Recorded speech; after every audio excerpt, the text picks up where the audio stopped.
Bapak-bapak, saudara-saudara sekalian, teristimewa para habaib, tuan-tuan guru yang ada di tempat ini, khusus yang saya muliakan, Habib Syekh, yang saya rasa-rasanya seperti ayah saya sendiri, dekat dengan beliau rasanya sangat tenang, kita punya perasaan. Mudah-mudahan kita yang hadir di tempat ini Allah cintai selama-lamanya.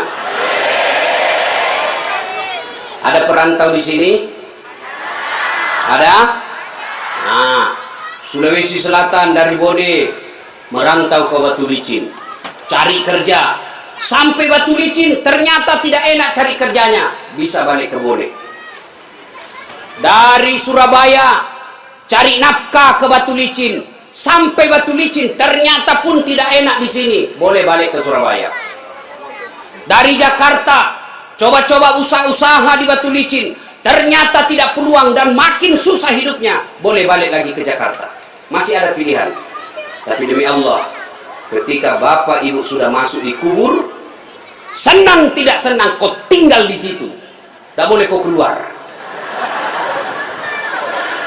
Ya, nggak bisa, panas di sini, keluar dulu.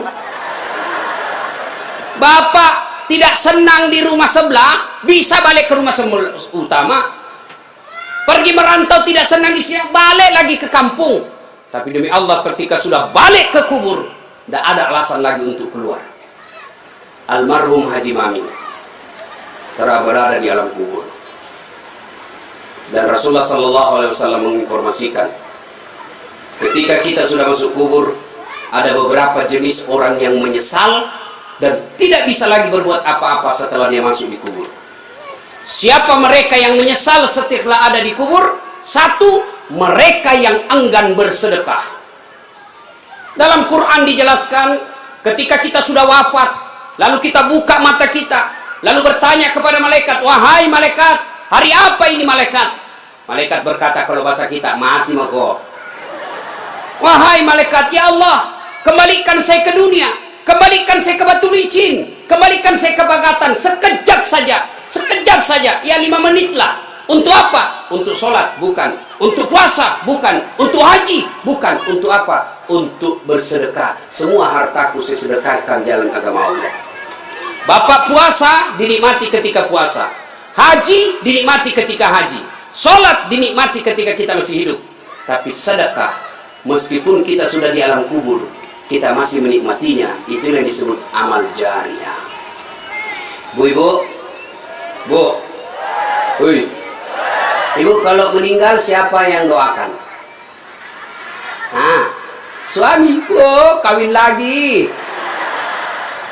Ada kawan saya di Makassar meninggal istrinya, Masya Allah bengkak matanya. Dia bilang, Ustadz, rasa-rasanya saya tidak bisa lagi melanjutkan hidup saya. Hebat juga ini kawan saya, sampai bengkak-bengkak matanya menangis. Beberapa bulan kemudian saya pergi jogging di lapangan Karebosi. Dia adalah perempuan yang menyertainya, putih, bersih, panjang rambutnya, masih muda. Saya tanya, Haji, siapa itu? Dia bilang, yang baru, Ustaz. Bapak-bapak nih, kalau bapak meninggal, siapa yang bisa menolong kita? Paling anak dan harta yang telah kita belanjakan. Maka demi Allah, sebelum kita terlambat, mari bersedekah. Kenapa mau bersedekah, Ustaz? Kita miskin. Kenapa kita miskin? Karena kita selalu berpikir miskin. Coba berpikir kaya. Kaya itu gimana? Sedekah. Ibu-ibu jangan pernah lewatkan 1 hari pun tanpa sedekah. Allah tidak melihat 1 jutanya. Tentu ketika Haji Pak Mardani bersedekah, beda dengan kita. Kalau Pak Mardani mungkin 5 juta sedikit buat beliau. Tapi kita yang miskin 50.000 sudah sangat banyak, itu yang dinilai Allah. Dan sedekah itu tolak bala, memperpanjang umur. Ibu-ibu, ada yang suaminya mulai lain-lain sifatnya? Ciri-ciri laki-laki yang sudah mulai itu, kalau dia pakai HP, dia pakai WhatsApp itu password, atau dia terima telepon dalam kamar mandi. Nah, itu sudah mencurigakan itu. Ya, kita juga kadang-kala laki-laki terjajah sama istri karena HP semua mau diperiksa. Saya bilang sama istri saya, jangan kau suka periksa HP saya. Kalau kau periksa, bisa-bisa kita jadi pembohong. Kan? Ada ibu-ibu tanya saya di Makassar, Ustaz, bagaimana supaya suami sehat jantungnya? Saya bilang gampang, jangan kau periksa HP-nya. Semakin sering kau periksa HP-nya, makin cepat dia mati. Terpaksalah kita bohong. Ini di Sulawesi, ada kawan saya dulu waktu SD, cinta-cinta monyet lah. Selalu setelah dilihat saya video-video saya viral, dia selalu menelpon. Saya mau blokir, nanti dibilang saya sombong. Saya mau terima, terancam mamanya cek. Ya terpaksa di situ saya tulis namanya penjual batu bata. Bunyi telepon dibaca mamanya cek. Ustaz, ada telepon. Siapa sayang? Penjual batu bata. Mama, udah kuangkat ya, kuangkat. Tagihan. Dia enggak mau kalau tagihan karena uang belanjanya saya ambil. Oh selamat saya bu. Alhamdulillah. Beberapa hari kemudian saya pulang ceramah. Karena capek saya bikin teh, saya ambil gula. Begitu saya minum, kenapa asin? Saya periksa toples, tulisannya gula, isinya garam. Saya pergi periksa, sayang, gimana ceritanya nih kok tulis gula isinya garam? Apa dia bilang, HP tak juga Ustaz, lain kita tulis lagi isinya.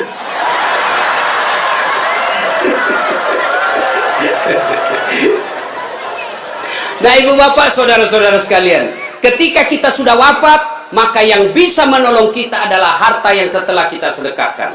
Maka ibu-ibu, bersedekahlah. Adik-adik, kalian mau menjadi pengusaha, bersedekahlah. Lihat, mana ada orang bangkrut gara-gara bersedekah. Contoh, almarhum, ketika hidup rajin bersedekah, dan akhirnya sifat dermawan itu ikut ke anak-anak beliau, ikut kepada keturunan beliau. Maka orang yang rajin sedekah, insya Allah dicintai Allah dan Rasulnya, dan juga dicintai oleh masyarakat yang ada di sekelilingnya. Ada politisi di sini, jangan lalu koseke, pelit. Tidak ada yang suka itu orang pelit. Percaya deh, tidak ada orang suka orang pelit. Bahkan orang pelit sekalipun tidak suka sama orang pelit. Jangan tidak usah ke rumahnya pelit. Dia padahal dia juga pelit. Begitu jeleknya itu sifat pelit. Maka bersedekahlah. Sedekah. Kita jadi miskin karena kita tidak mau bersedekah. Coba carikan saya di Batu Licin ini yang bangkrut gara-gara sedekah. Coba cari. Apa pernah Bapak mendengar, Ustaz, itu rumah di sudut yang warna merah, itu dulu kaya, hanya karena rajin sedekah jadi bangkrut? Tidak ada. Yang bisa jadi bangkrut, justru karena dia pelit. Bersedekahlah. Yang kedua, penyesalan kedua, ketika kita di alam kubur, dijelaskan oleh Nabi, adalah mereka yang memutuskan persaudaraan. Kok bisa Ustaz? Nanti di akhirat kita akan mempertanggungjawabkan dan ketemu mencari orang-orang yang pernah kita sakiti. Tetangga yang pernah kita ambil barang-barangnya. Di akhirat kelak, tanah misalnya kita serobot setengah meter. Tanah yang setengah meter itu disuruh pikul nanti. Maka menyesal orang-orang yang telah mengambil barang-barang sesamanya manusia, lalu dia tidak minta maaf sebelum wafat. Kenapa? Karena dia akan bertanggung jawab. Coba syariat Islam. Jangankan mengambil barang. Ibu, tanam mangga. Lalu mangga itu menyeberang dahannya ke tetangga, pagarnya. Maka yang menyeberang itu haknya tetangga. Ibu tidak boleh lagi ngambil. Jadi kalau ibu punya mangga, lalu mangga tersebut dahan dan rantingnya nyebrang ke pagar tetangga, maka tetangga yang punya itu. Tiba-tiba mahasiswa saya bertanya, Ustaz, bagaimana kalau istrinya tetangga menyeberang? Oh, lain ceritanya itu, beleng-beleng kau itu. Ya, Bapak, saudara-saudara sekalian, nah ketika di akhirat kelak, orang yang memutuskan persaudaraan dijelaskan dalam hadis. Rasulullah bertanya, atadruna manil muflis? Saudara-saudara sekalian, tahu tidak kamu yang bangkrut di akhirat kelak, merugi di akhirat kelak, bangkeroi? Sahabat menjawab, yang tidak puasa ya Rasul. Oh, dia puasa Ramadan, Senin Kamis. Yang tidak sholat ya Rasul, dia sholat, bahkan sunnah-sunnahnya lengkap. Yang tidak bayar zakat ya Rasul, dia bayar zakat, bahkan sedekahnya cukup. Lalu kalau begitu siapa yang bangkrut ya Rasul? Rasul menjawab, jarusu wa khati'ur rahim, tetangga yang jahat sama tetangganya dan dia memutuskan persaudaraan. Nabi, lalu sahabat bertanya, kok bisa bangkrut ya Rasul? Dia kan sholat, dia puasa, dia haji, dia zakat, kok bisa bangkrut? Nabi menjelaskan, betul, hablum minallahnya baik, hablum minallahnya cukup, tapi ketika di akhirat kelak dia setor segala kebaikan-kebaikannya. Ya Allah, ini sholatku. Datang tetangganya, tunggu dulu Tuhan, saya pernah bertetangga di Batu Licin. Dia fitnah saya, katanya anakku yang lurus rambutnya bukan anaknya suamiku, karena suamiku keriting rambutnya.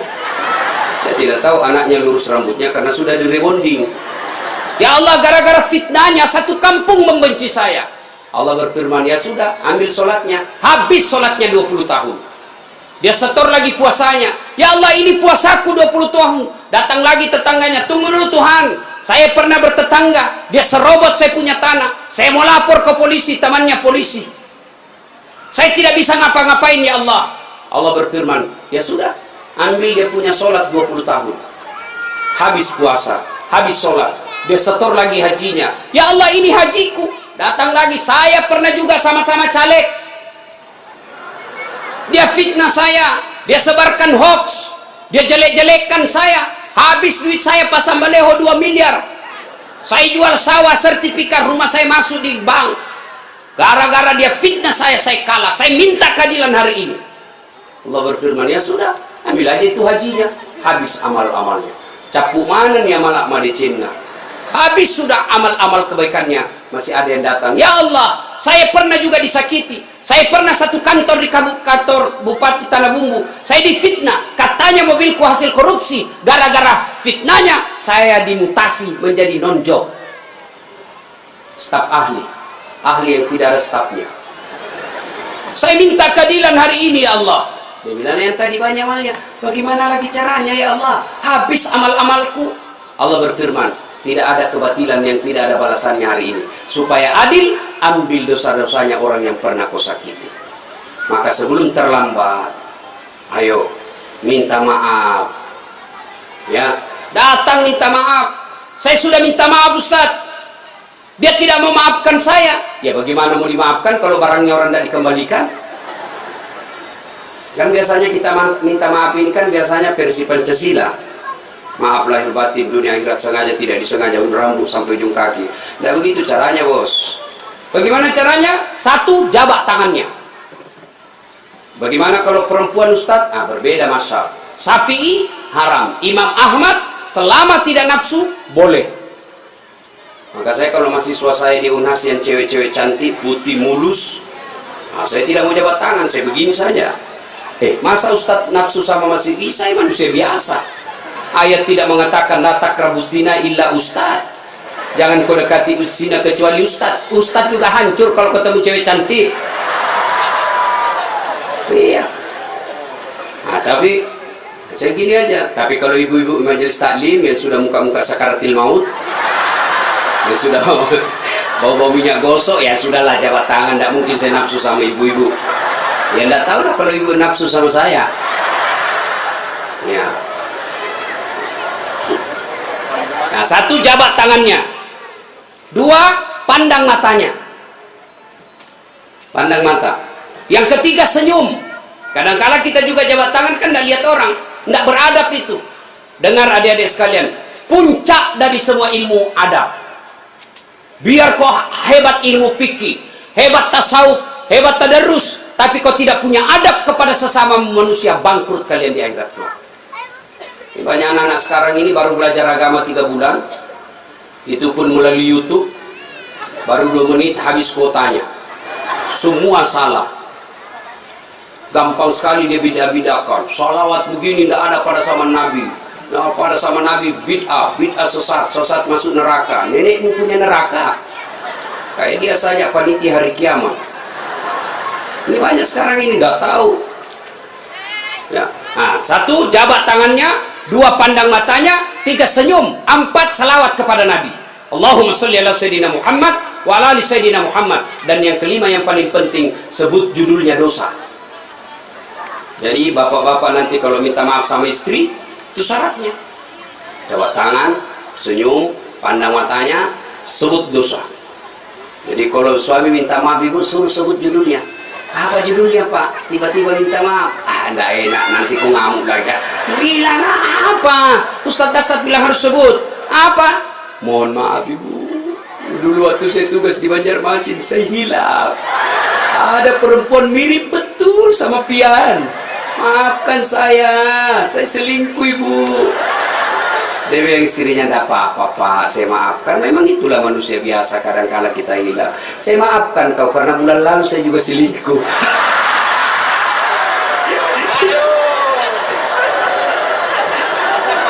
Ibu-ibu, ini sebenarnya bapak-bapak banyak selingkuh gara-gara ibu-ibu juga. Bagaimana suamimu tidak selingkuh kalau kau marah-marah aja terus di rumah? Dia kira enak jadi suami nih ibu-ibu ini. Kira enak. Di kantor kita dimarah-marahi sama pimpinan. Di jalan macet, kadang-kala kehujanan. Ya, di warung kopi masuk WhatsApp tagihan. Sampai di rumah dimaki-maki lagi kita sama istri. Bagaimana kita tidak cepat sakaratil maut? Ini perempuan sekarang seperti cuaca, susah ditebak perasaannya.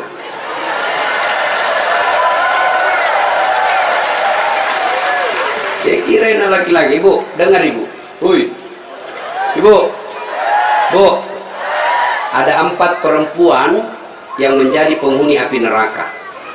Dengar ini. Terancam ibu-ibu.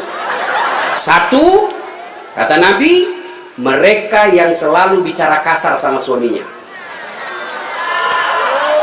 Apa kau anak muda ada istrimu? Boleh marah sama suami bu, boleh marah manusiawi, tapi jangan memaki. Ini kalau marah la haula wala quwata illa billah, keluar semua kebun binatang di mulutnya. Bagaimana kita betah di rumah kalau ngomel aja kerjanya? Ya bu, coba dengar itu laki-laki, coba lihat itu laki-laki. Kami pikir ibu bagaimana supaya ibu bisa pakai AC di kamar. Pak, kami pikir bagaimana supaya ibu bisa pakai emas pulang kampung dihargai sama keluarga. Kami pikir bagaimana supaya kalian bisa dibelikan mobil supaya tidak hitam kulitmu. Itu dipikir sama suamimu, makanya jangan suka marah-marah. Takbir! Ada di sini takut sama istrinya? Ada? Berhenti kau jadi laki-laki. Ngamuk Ustaz, kalau dia ngamuk enggak apa-apa. Dia pecahkan piring satu, pecahkan satu lusin. Dia pecahkan semua. Kenapa? Piring, gelas boleh dibeli. Harga diri sebagai suami tidak boleh diinjak-injak istri. Takbir! Itulah yang takut sama istrinya. Oi bu, oi. 1, perempuan yang menjadi penghuni api neraka yang suka bicara kasar. Boleh marah, tapi jangan memaki. Marah silahkan, manusiawi. Tapi jangan memaki-maki. Goblok memang kau jadi laki-laki. Sudah goblok, hitam, gendut. Wah, ini penghuni neraka ini. Enak juga kalau kita pulang kampung, pulang rumah, capek kita tadi jual ikan. Sampai di rumah disambut sama suami dengan senyuman. Bila kamu di sisiku, hati rasa syahdu. Tenang perasaan. Dan sudah bilang, bu, kalau ada duit saya belikan kau emas. Masuk lagi kamar suami, berantakan kamarnya, marah-marah, peluk suami kita sambil menyanyi. Insaflah wahai manusia, bila dirimu bernoda. Itu kan lagu-lagu ibu-ibu dulu, lagu-lagu nasihat, ya toh. Mungkin Tuhan mulai bosan melihat tingkah kita yang selalu salah dan bangga dengan dosa-dosa, atau alam mulai enggan bersahabat dengan kita. Coba kita bertanya pada rumput. Itu. Jadi kalau suaminya susah rezekinya, singgung dengan itu lagu. Mungkin kau banyak dosa. Itu lagunya ibu-ibu dulu. Sekarang lagunya ibu-ibu apa? Yo, yo ayo, yo ayo, yo ay, beleng-beleng. Senanglah dia di depan kantor bupati. Ibu-ibu di depan, bajunya sempit, roknya sempit. Bapak-bapak di belakang. Ibu-ibu di depan dah jadi pelatih. 1, 2, bapak-bapak di belakang. 3. Mana enggak beleng-beleng semua ini? Putar ke kiri. Apa lagu-lagu begitu? Coba kalau salawat kayak tadi, nyaman perasaan. Ya, woi, ibu. Nah, 1, boleh marah, jangan memaki. 2, perempuan menjadi penghuni api neraka. Mereka yang membebani suaminya melebihi kemampuan suami. Suaminya gajinya cuma 4 juta, tapi gaya hidupnya 7 juta. Kayaknya banyak penderita di sini ya. Wah, hei, ibu, kenapa kita miskin? Karena kehidupan gaya hidup kita melebihi rezeki. Allah kasih rezeki 5 juta 1 bulan, tapi gaya hidupnya 8 juta. Akhirnya apa? Ngambil kredit, tidak bisa tenang. Coba kalau gaji kita 5 juta, gaya hidup kita 3 juta, insya Allah tenang perasaan. Kita miskin karena melebihi kemampuan kita. Maka suami kalau rezekinya 3 juta, jangan kau bebani. Ini kan tidak dibebani suaminya. Datanglah itu tukang kredit mobil. Bu, kalau ada mobil bu, tenang ibu. Ibu sudah tidak kehujanan. Pulang kampung nanti ibu enak lagi, satu keluarga, nggak perlu lagi naik PT-PT. Enak kan? Ini namanya penjual mobil, semua enak dicerita. Dia tidak cerita bagaimana kalau kempes banyak, bagaimana kalau mogok mobilnya, tidak ada cerita itu. Akhirnya apa?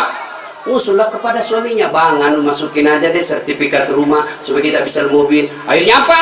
Bulan pertama masih bisa dibayar cicilannya. Bulan kedua tidak bisa. Bulan ketiga, 4 tidak bisa. Akhirnya apa? Diambil mobilnya. Sudah diambil mobilnya, diambil pula sertifikat rumahnya digadai. Mengamuklah gara-gara kau yang tidak bersyukur ini. Nah, maka jangan melebihi kemampuan suami. Ibu-ibu punya siku? Punya?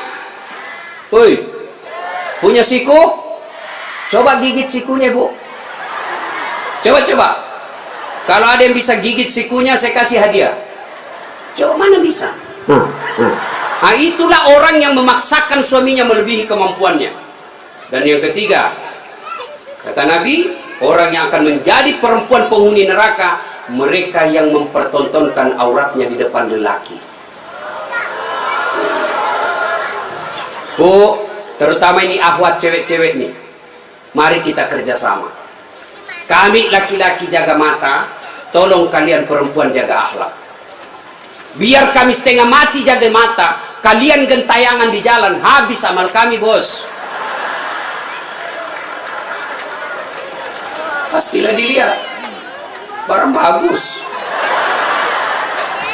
Dia bilang, dilihat, haram tidak dilihat, barang bagus, maka solak-solak bos. Ya? Nah, yang keempat, orang yang akan menjadi perempuan penghuni api neraka, mereka yang tidak mendirikan sholat. Inilah perempuan memang paling banyak tidak mendirikan sholat. Kapan? Selesai haid. Haid 5 hari tambah bonus 2. Dia bilang suaminya, kenapa belum sholat sayang? Biasanya cuma 5 hari. Orang belum bersih, masih ada sedikit-sedikit. Dia bilang suaminya, bohong. Apa bohong? Saya kasih lihat kau. Apa mau dikasih lihat? Ketawa baru kau yang begitu. Kapan lagi perempuan banyak tidak sholat? Kalau ada pengantin, mukanya dikira tembok, coklat, biru, krim, abu-abu, jilbabnya 3 lapis, kuning, coklat, jilbab sakaratil maut. Nah, ibu bapak, saudara-saudara sekalian ya. Jadi orang yang menyesal di akhirat kelak, mereka yang memutuskan persaudaraan. Maka sebentar ini kalau ada tetangga kita pernah kita sakiti, minta maaf lalu kembalikan barangnya orang. Pegawai-pegawai negeri yang pernah ngambil mesin komputer di kantor, kasih kembali bos ya. Dan itu kalau tidak dikembalikan, ketika kita di padang mahsyar dipanggil kita satu-satu. Bayangkan dari Adam sampai kiamat, kumpul berapa triliun manusia, dipanggillah kita satu-satu. Siapa dulu yang dipanggil? Nenek kita yang duluan mati? Tidak.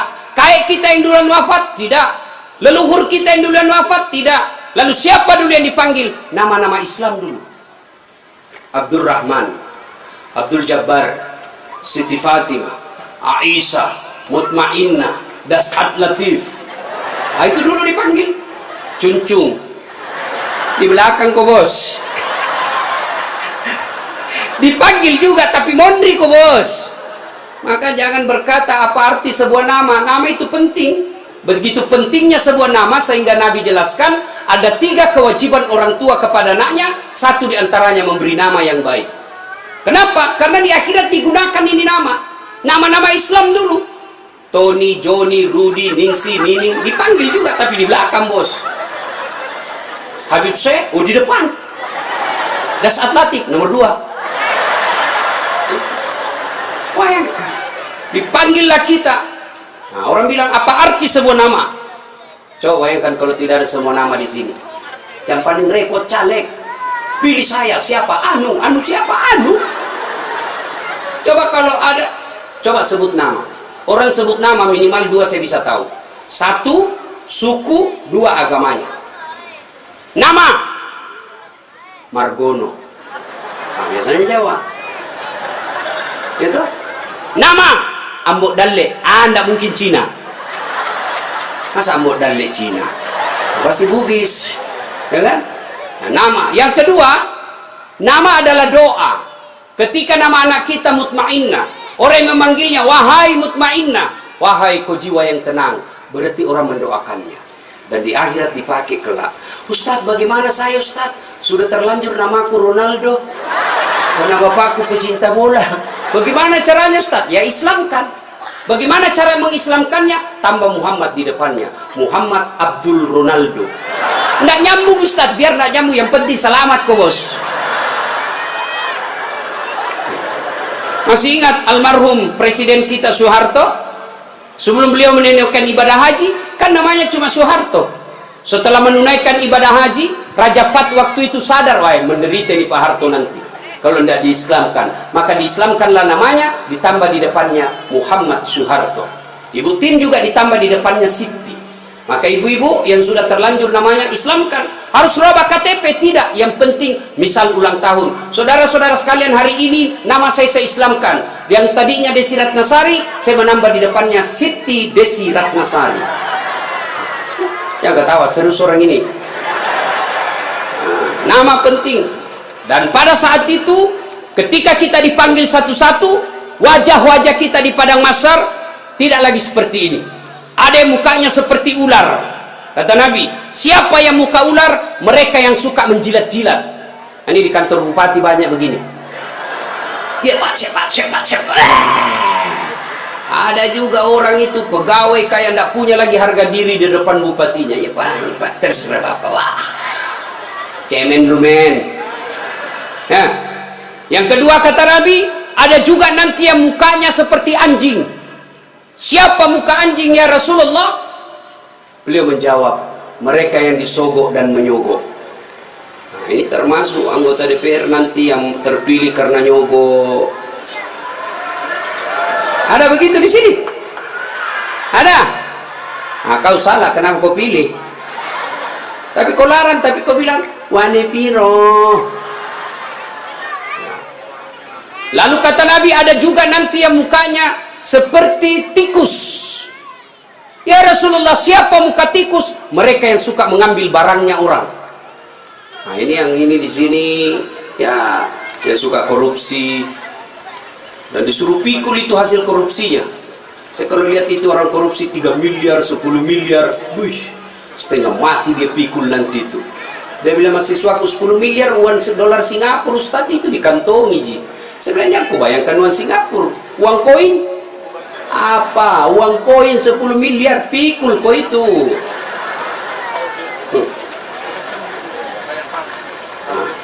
Ada juga kata Nabi yang nanti mukanya seperti kuda. Siapa muka kuda ya Rasulullah? Nabi menjelaskan mereka yang suka mendahului imam ketika sholat berjamaah. Nah ini anak muda ini yang banyak. Imam belum turun dia sudah turun. Imam belum naik dia sudah naik. Ditanya kenapa kok cepat sekali? Dia bilang ini orang tua Ustaz. Sudah lowbat, saya masih full charge. Tak boleh begitu bos. Ini juga imam kadangkala harus perhatikan. Ada juga kadangkala imam membalik-balik sunnah Rasul. Nabi jelaskan kalau kau jadi imam ringkaskan bacaan sholatmu.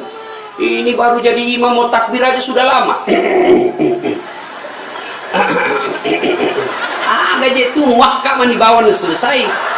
Ada juga yang begitu. Kata Nabi ringkaskan bacaan sholatmu. Ringkas.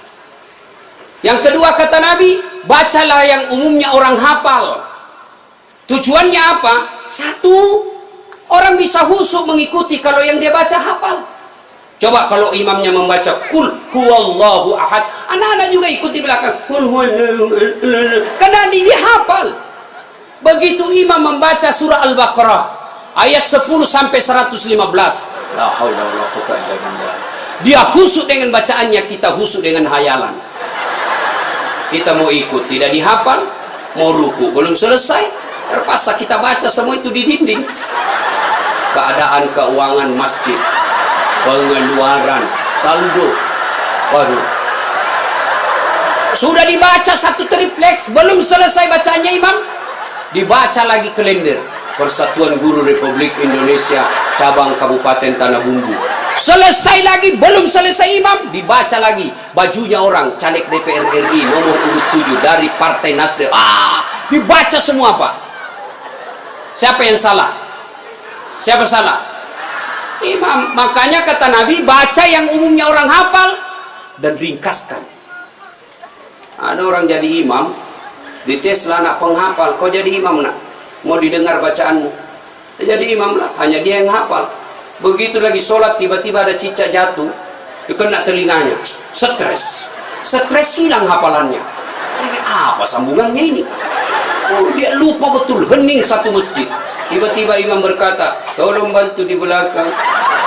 Dia bilang di belakang, saya juga tidak tahu. Tiba-tiba berteriak, kalau begitu ya sudah, Allahu Akbar. Memangnya anggota DPR. Saya punya pengalaman ini Pak, waktu saya kecil di kampung SMP saya waktu itu, sholat asar lama sekali imam sujud. Kenapa lama betul ini imam sujud? Ada apa ini? Tiba-tiba ada kawan saya nakal, diangkat kepalanya. Hilang imam. Ternyata yang ditunggu sudah keluar. Dia keluar dari pintu samping. Kacau sholat. Selesai sholat ditanya, Pak Imam, kenapa kau tinggalkan kami? Dia bilang, saya kentut nak. Pak Imam, lain kali kalau kentut kasih bangkit dulu kepala supaya kami lihat kau keluar. Dia bilang, saya sengaja, malu saya kau lihat. Kacau sholat. Siapa yang salah? Siapa salah? Siapa salah? Imam. Makanya hati-hati milih imam. Ya, ada lagi kejadian ini waktu saya kuliah KKN. Belum jadi ustadz saya waktu itu.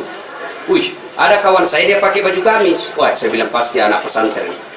Jadilah imam dia. Saya di belakang dua anak fakultas sastra. Begitu dia baca Al-Fatihah masih aman. Dia baca Al-Kafirun dalam hatiku, cari penyakit ini orang ini. Benar, dia baca tidak mau sampai. Wala antum abiduna ma a'bud wala ana abidun ma abattum wala antum abiduna ma a'bud wala ana abidun wala antum tak putar. Temanku jengkel di ada sastra, kenapa itu tak putar-putar? Lah sudah ini juga saya pikir. Kacau sholat. Makanya kalau imam salah, kacau jamaah kita. Makanya hati-hati milih imam. Kata Nabi, milih imam itu tidak boleh sembarang. Jamaah makmum boleh, mulai dari orang waras sampai orang gila boleh jadi makmum. Mulai dari orang belum balik sampai dewasa boleh jadi makmum. Tapi imam tidak boleh. Kenapa? Salah imam, salah kalian jamaah. 2020 Tanah Bumbu akan milih imam, bupati. Salah milih imam, salah kalian, menderita kalian di kabupaten ini. Maka hati-hati milih imam. Pun kita jadi makmum juga tidak boleh sembarang. Harus ada etikanya. Jadi makmum kata Nabi, kalau kau ke masjid sikat gigi dulu, terutama kalau subuh. Bayangkan kalau kita tidak sholat, tidak sikat gigi, tidur semalaman, orang di samping kita balik kanan, kita balik kiri menguap, sampai meninggal diingatnya itu, busuk mulutnya itu. Sudah sikat gigi. Apalagi kalau kau jadi makmum, jangan kau merasa kaulah yang paling soleh dalam masjid itu. Ada juga orang takbir itu kayak mau digigit kita punya telinga. Yes. Cool man. Baca Al-Fatihah kayak dia ada di telinga samping. Ada cengi capuk. Hanya ganggu ki. Ada lagi apa? Itu kaki. Kaki juga itu kadang-kala mengganggu. Kita kasih pindah, dikasih pindah lagi kakinya. Kasih pindah, dikasih pindah lagi. Saya jengkel, saya injak. Selesai salat, Ustaz, kenapa kau ganggu saya? Makanya adek-adek, kalau mau saya tanya, kenapa kau kasih pindah-pindah kakimu? Kau ganggu saya? Dia bilang supaya rapat saf. Bos, sini. Kalau mau rapat safmu bukan jari-jari kaki yang kau tempel. Tapi apa? Bahu atau siku. Kalau siku rapat, pasti saf rapat. Tidak ada orang sholat begini. Tapi kalau kakimu rapat, safmu longgar. Iya. Udah lagi selesai sholat, yang paling menjengkelkan itu, selesai sholat dia ambil saf paling depan, belakangnya imam. Begitu assalamualaikum, assalamualaikum, langsung lompat, mau lihat, tidak jabat tangan, tidak langkai orang, itu kurang adab kalian. Kalau kalian tidak mau doa bersama, tidak mau jabat tangan selesai sholat, ya sudah di belakang kau duduk, supaya kau tidak ganggu orang. Ingat adik-adik sekalian ini yang baru belajar agama, puncak dari semua ilmu adab. Rasulullah ditanya, ya Rasulullah, untuk apa Rasul diutus ke muka bumi? Mencerdaskan kehidupan bangsa? Bukan. Mengangkat harkat dan martabat? Bukan. Apa? Liutammima makarimal akhlak, memperbaiki akhlak manusia. Ini kita berbeda mazhab, saling mengkafirkan, saling menghina. Zaman sekarang aja ini kita ribut-ribut sesama muslim. Dulu tahun 90-an, kita kalau sholat subuh, Allahu Akbar, di samping kita tidak kunut, dalam hati saja, oh Muhammadiyah, selesai. Allahu Akbar, tidak kunut, Muhammadiyah berarti. Itu aja dia. Sekarang saya pun dimaki-maki di Facebook. Apa kau Ustaz, bicara-bicara sunnah, baru kau tidak pelihara sunnah? Kenapa kau tuduh saya tidak pelihara sunnah? Buktinya kau tidak pelihara jenggot. Ya mau diapa kalau tidak mau tumbuh? Saya sudah kasih minyak, tidak tumbuh-tumbuh. Malah marah istri saya, ini Ustaz kasih kotor-kotor bantal, kasih minyak nih Bu. Ya. Nah saudara-saudara sekalian, ini golongan, maka sebelum wafat minta maaflah orang-orang yang pernah kita sakiti. Kalau ada berkaitan dengan barang, kembalikan. Ibu-ibu yang pernah ngambil sendoknya orang ketika pengantin, kasih kembali. Karena juga itu ibu-ibu Columbus. Tahu Columbus? Kelompok ibu-ibu pembungkus. Kalau ada pengantin dia bungkus semua kuat. Yang ketiga, penyesalan kata Nabi, yaitu mereka yang tidak menjawab salat, azan salat ketika azan berkumandang. Puasa, haji, zakat, sedekah, semuanya akan sia-sia ketika tidak mendirikan sholat. Adik-adik, kalian tidak usah malu kalau kalian tidak jadi pegawai negeri. Ibu-ibu, kalian tidak usah cemas dan merasa malu kalau sampai sekarang ini masih ngontrak-ngontrak rumah. Tapi malu dan cemaslah ketika sudah dewasa seperti ini, belum mendirikan sholat dengan sebaik-baiknya. Kalau sholat kita insya Allah baik, maka hidup kita akan diperbaiki oleh Allah Subhanahu wa Ta'ala. Kalau sholat kita bagus, Allah yang akan menyelesaikan semuanya. Di dunia ini tidak ada orang tidak punya masalah. Semua kita punya masalah, pasti. Jangankan kita, Nabi ada masalahnya. Beliau masih dalam kandungan sudah wafat bapak beliau. Baru 4 hari setelah lahir diambil sama ibu susunya. 4 tahun usia beliau baru diambil kembali Siti Aminah. 6 tahun meninggal lagi ibu beliau, yatim piatu. 8 tahun meninggal lagi kakek beliau, diambil oleh pamannya. 12 tahun sudah ikut perang. Makin kesana makin banyak tantangan. diusir dari kampung halamannya. Dan siapa yang mengusirnya? Bukan orang lain. Siapa? Pamannya sendiri. Maka Nabi saja punya masalah, apalagi kita.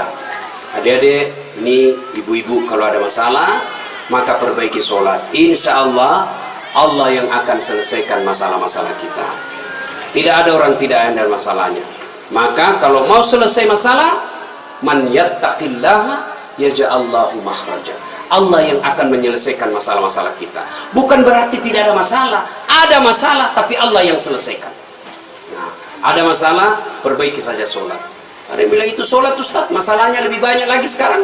Nah, bisa jadi dia sholat tapi tidak ikhlas. Hayya 'alas sholat, asar lagi. Padahal barusan kita sholat duhur, aku tidak ikhlas. Saya sholat Ustaz, betul kau sholat, tidak ikhlas. Mana buktinya? Pakaian seada-adanya. Malah di ibu-ibu yang tanya, Ustaz, boleh kau orang sholat itu tidak pakai BH? Kenapa bisa ibu? Panas sih Ustaz, tidak ada AC, tidak ada kipas angin, kita baru pulang pasar. Boleh, tapi apa itu beradab? Ibu-ibu pergi ketemu gubernur tapi tidak pakai BH, boleh kan? Tidak Pak Gubernur. Mohon maaf ini Pak Gubernur. Coba. Ya. Saya sholat Ustaz, betul kau sholat tapi main-main. Allah. Kau kena berdoa ya Kristus. Kristus datang siapa ngajar sholat begitu bos? Ada juga orang sholat kayak ditiup angin. Ada lebih parah Allah. Siapa ajar kau sholat pakai keju-keju? Jadi jangan heran ketika sudah 20 tahun sholat kok masalah kita tidak bisa lepas. Salah satu sebabnya kita sholat seada-adanya. Bapak saudara-saudara sekalian, tepat tanggal 12 Rabiul Awal tahun ke-11 Hijriah, Rasulullah sallallahu alaihi wasallam demam. Lalu Allah perintahkan kepada malaikat Jibril, Jibril, kau turun, panggil 3 malaikat, 2 malaikat, Israil, Israfil, Mikail, kau turun 4 malaikat. Sampaikan kepada Muhammad, Allah perintahkan saya menjemputmu dengan catatan tanya dulu. Kalau dia sudah mau cabut nyawanya, kalau belum tunda sampai mau. Turun malaikat. Langit pertama, langit ke-7 masih berempat, Jibril, Mikail, Israil, Israfil. Langit ke-6 sampai ke-2 masih berempat. Di langit pertama Jibril berkata, malaikat pencabut nyawa, saya tidak bertugas, kau saja yang turun jemput Nabi Muhammad. Tapi kata malaikat pencabut nyawa, tapi selama ini kamu yang ketemu, kamu kan chesnya, kamu apa sahabatnya, kau turunlah. Saya tunggu kau saja di sini. Turun malaikat pencabut nyawa, depan rumah Nabi, ketuk pintu. Assalamualaikum warahmatullahi wabarakatuh ya Rasulullah. Nabi menjawab, Waalaikumsalam warahmatullahi wabarakatuh. Fatimah buka pintu, bah, tidak ada orang. Kata Nabi, sudah ada di samping saya. Kata malaikat pencabut nyawa, ya Muhammad, hari ini saya diperintah untuk mencabut nyawamu apabila kau mau. Menurutmu bagaimana? Kira-kira kalau Pak Cuncun ditanya ini apa jawabannya bos? Saya diperintah cabut nyawa. Tunggu dulu, orang belum jadi bupati. Pasti, Ustaz, Dasat, saya diperintah cabut nyawamu. Menurutmu bagaimana? Tunggu dulu, istri baru 1. Itu pasti mau sekali poligami tapi takut sama istrinya. Apa jawaban Nabi? Wahai malaikat, seluruh nabi dan rasul senior saya, setelah mereka melaksanakan tugasnya, mereka menghadap kepada Allah. Saya pun siap hari ini. Cuma ini ada yang lain. Mana Jibril? Jibril ada di atas. Kau panggil dulu deh, ada yang saya mau tanyakan. Naik malaikat pencabut nyawa. Jibril, kau dicari sama CSU. Saya bilang memang kau ikut. Kau banyak cerita. Sudahlah, kau turun sini. Turun malaikat Jibril. Ya Jibril, kalau hari ini saya harus menghadap kepada Allah, tolong berikan saya kabar gembira. Ya Muhammad, seluruh nabi dan rasul haram masuk surga sebelum engkau lebih dulu di dalamnya. Alhamdulillah. Ya Muhammad, seluruh malaikat yang pernah Allah ciptakan sekarang mereka antri menunggu rohmu. Alhamdulillah. Apalagi Jibril, ya Muhammad, kalau ada dosa dan kesalahan yang pernah kau lakukan, Allah telah mengampuni dosa-dosamu. Alhamdulillah. Tapi Nabi berkata, Jibril, itu kan saya tidak cemas soal diriku. Yang aku cemaskan siapa? Tolong tolong kasih saya berita gembira soal umat. Kita yang dicemaskan Nabi, tolong berikan saya berita gembira.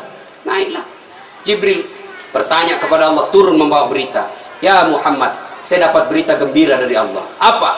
Meskipun engkau sudah tidak berada di tengah-tengah mereka, meskipun engkau sudah tidak berada di tengah-tengah umatmu, selama umatmu berpegang kepada Quran dan Sunnah, insya Allah umatmu selamat.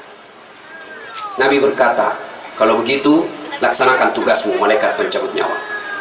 Jibril mundur, mulailah dieksekusi Nabi, dicabut rohnya, meninggalkan telapak kaki, naik ke betis, naik ke paha, menggigil Rasulullah, keluar biji-biji keringat di pelipis beliau, di daki beliau keluar keringat. Lalu Jibril membalik ke belakang, dilihat oleh Nabi. Ya Jibril, kenapa kau palingkan pandanganmu? Apa kau jijik melihat saya sekarang ini? Jibril menjawab, demi Allah dan Rasulnya, saya tidak jijik melihatmu ya Muhammad, cuma saya tidak tega melihat engkau menghadapi sakaratul maut. Lalu Nabi menjelaskan, ya Jibril, andai saja Allah tidak sayang dan cinta kepadaku, maka aku akan rasakan betapa sakitnya sakaratul maut ini. Sampai naik ke atas, sampai ke tenggorokan beliau, sampai ke bibir beliau. Beliau mewasiatkan 3 perkara. Kata Nabi, yang pertama, perempuan kalian, jaga perempuan di antara kalian. Yang kedua, solatmu, jaga solat kalian. Dan yang ketiga Nabi ucapkan, ummati, ummati, ummati, umatku, umatku, umatku. Nabi tidak mencemaskan anak cucu beliau. Nabi tidak mengucapkan Fatimah anakku. Siapa yang diucapkan Nabi? Ummati, ummati. Begitu cintanya Nabi kepada kita. Nah sekarang bagaimana cinta kita kepada Nabi? Salah satu cinta kita kepada Nabi dengan hadir di majelis salawat seperti ini. Hadir di tempat ini wujud kecintaan kita kepada Rasulullah. Pada zaman Nabi tidak ada salawat rame-rame seperti ini. Kenapa? Karena beliau ada di tengah-tengah kita, di tengah-tengah umat pada saat itu. Nabi pernah bertanya kepada sahabat, saudara-saudara sekalian, Anda tahu siapa yang paling menakjubkan imannya? Menakjubkan itu mengagumkan. Kata sahabat, para malaikat ya Rasul. Nabi katakan tidak. Bagaimana mereka tidak menakjubkan imannya? Mereka ketemu Allah. Kalau begitu, para nabi dan rasulnya ya Rasulullah. Nabi katakan tidak. Bagaimana kami tidak beriman? Kami menerima wahyu, ketemu dengan malaikat. Kalau begitu ya Rasulullah, kami inilah para sahabatmu. Nabi katakan tidak. Bagaimana kalian tidak beriman? Kalian ketemu dengan saya, kalian melihat mukjizat, wajar kalian beriman. Lalu sahabat berkata, kalau begitu siapa yang paling menakjubkan imannya ya Rasul? Nabi menjawab, umatku, saudara-saudaramu setelah kita ini wafat, mereka beriman kepadaku, mereka percaya kepadaku, padahal mereka tidak pernah ketemu Allah, mereka tidak pernah ketemu malaikat, mereka tidak pernah melihat mukjizat, mereka tidak hidup di tengah-tengah saya, tapi mereka beriman kepadaku dan berselawat. Kita inilah yang hadir di tempat ini. Mudah-mudahan Allah berikan waktu dan kesempatan kepada kita untuk lebih banyak lagi mencintai Rasulullah. Salah satu diantaranya berselawat seperti ini. Ketika Allah perintah kita puasa, Allah tidak ikut menunaikan ibadah puasa. Allah perintah kita haji, Allah tidak meninggalkan ibadah haji. Ketika Allah perintah kita berselawat, innallaha wa malaikatahu yusalluna 'alan. Sesungguhnya Allah dan para malaikatnya berselawat kepada Rasulullah Muhammad sallallahu alaihi wasallam. Maka wahai orang-orang yang beriman, berselawatlah kalian kepada Rasulullah. Dengar garis bawahi, yusalluna 'ala nabi, sallu alaihi wa sallimu taslima. Selawat dengan sebaik-baik selawat. Maka jangan berselawat sambil merokok, jangan berselawat sambil mengisap. Kenapa? Seluruh ulama Timur Tengah mengatakan rokok itu haram, maka rasa-rasanya tidak etis ketika Bapak menyebut nama Nabi sambil mengisap rokok. Mudah-mudahan ada manfaat. Lebih dan kurangnya mohon dimaafkan. Terima kasih atas waktu dan kesempatan. Kemuliaan yang sangat besar saya bisa hadir di tempat ini bersama Habib Syekh dan keluarga Bapak Mardani. Mudah-mudahan diberikan rezeki yang lapang, dibahagiakan dunia sampai akhirat.